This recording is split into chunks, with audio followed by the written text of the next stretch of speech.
Muy buenas, licenciada. Hoy vamos a poner sobre lo que es la teoría motora de la conciencia. El primer tema a darse a conocer es cuál es el estudio de la conciencia dada por James William, el cual nos dice que la conciencia es personal, sino que tiende a ser personal. A esta afirmación es llevado por ciertos fenómenos patológicos. Para James, la conciencia no es estereotipada. Esto quiere decir que no es tipo cliché, como en los libros o en los documentos que sea repetitivo. Todo pensamiento que tenemos de un hecho dado es estrictamente hablando único y solo tiene una semejanza de género con nuestros otros pensamientos del mismo hecho. James nos da a conocer unas características que él consideraba en su descripción, que son las siguientes. Lo psíquico no es agregado de parte, la conciencia tiende a ser personal y los contenidos de conciencia se hallan en un fluir perpetuo. La continuidad de la actividad mental, la conciencia es conocimiento y por último la conciencia es selectiva. Junto con esto estudiaremos los puntos de vista que James nos ha dado y que estos son relativos al yo y a la personalidad, pues se hallan implicados ya que en aquellas características, dichos puntos de vista son particularmente interesantes en la psicología contemporánea. A continuación, mi compañera. Bueno, yo voy a dar el tema de la psicología según William James.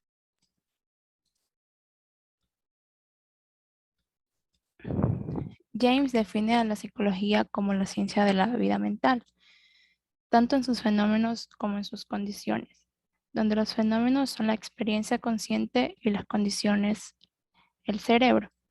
De esta manera, la psicología como ciencia se distingue por tener un objeto de estudio y un método.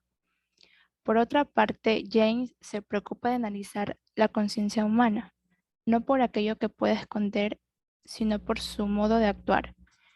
La conciencia es una herramienta de supervivencia ya que guía al organismo para que seleccione lo más apropiado para satisfacer sus necesidades. La conciencia que entiende James es muy distinta a la que plantea Wundt. Según James, la conciencia es personal, cambiante, continua y selectiva. La idea de una conciencia personal da paso a la teoría del yo de James.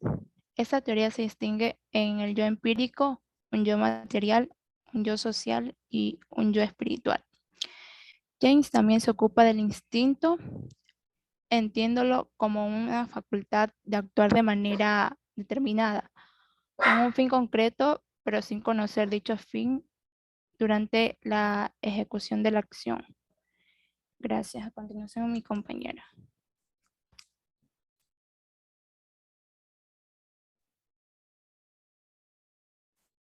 Buenas noches, licenciada. Yo voy a hablar sobre la distinción de la conciencia del yo. Respecto al mundo exterior y las demás personas, en este aspecto según el cual el yo se reconoce como un ser de los objetos del mundo exterior y de las otras personas que lo rodean.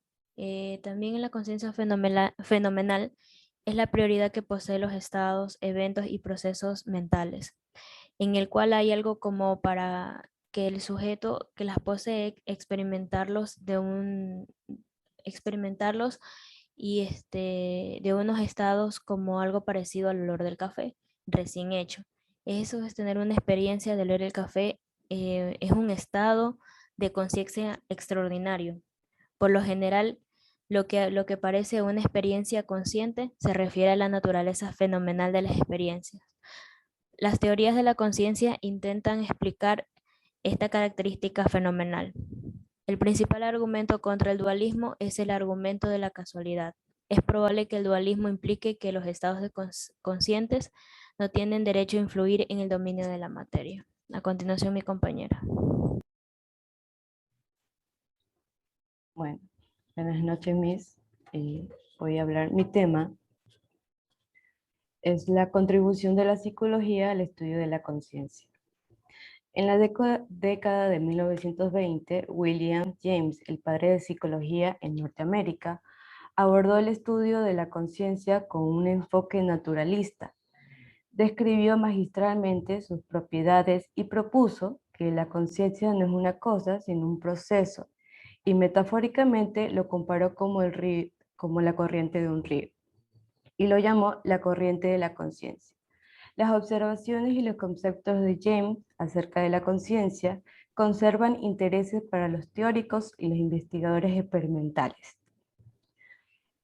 Avancemos un poquito más. En 1960 la psicología abandonó el conductismo radical y los psicólogos cognitivistas rescataron la conciencia y pusieron de nuevo en el centro de indagaciones. La psicología cognitiva experimental se da varias formas, pero todas ellas comparten el interés central en estudiar las estructuras y los procesos mentales, que vincula a los estímulos ambientales con la respuesta de los organismos. Recientemente, los psicólogos cognitivistas han definido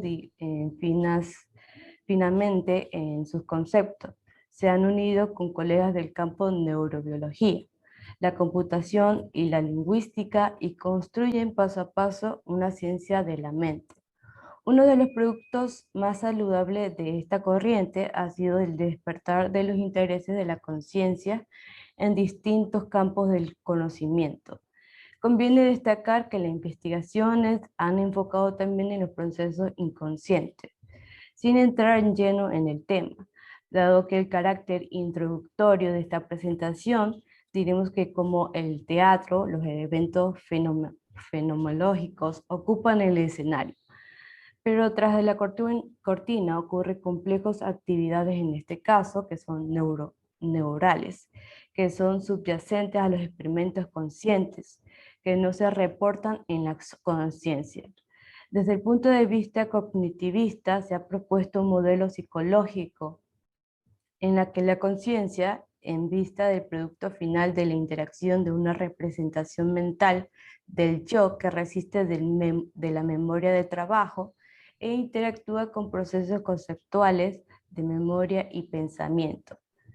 ¿A qué se refiere a los conjuntos de hechos acerca de la psicología de la conciencia que intriga, que quiere ser tomados en cuenta con el tiempo entre las actividades del cerebro y los procesos conscientes y las otras?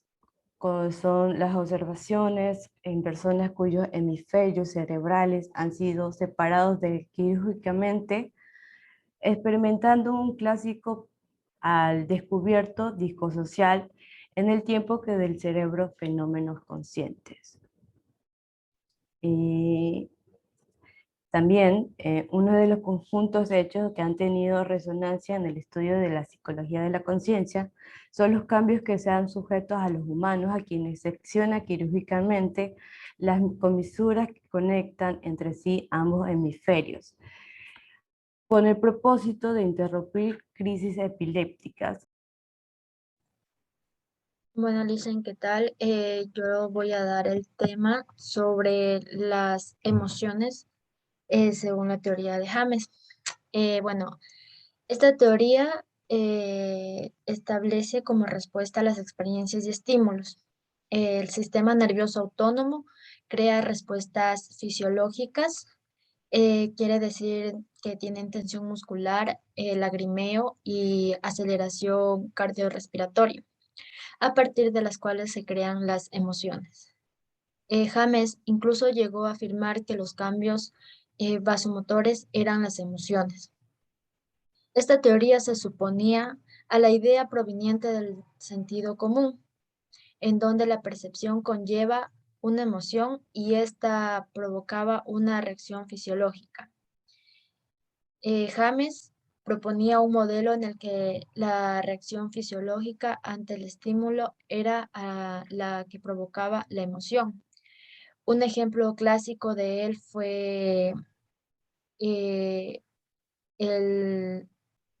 ejemplo de los osos, que era que el sentido común nos dice que el ver un oso provocando miedo, lo cual nos impulsa a correr. James dice que la respuesta adecuada ante un oso es correr, lo cual impulsa a sentir miedo. Bueno, esta fue la exposición de este grupo. Esperamos que le haya gustado y más que todo que nuestro trabajo le haya sido de su agrado. Gracias, Miss, y una buena noche.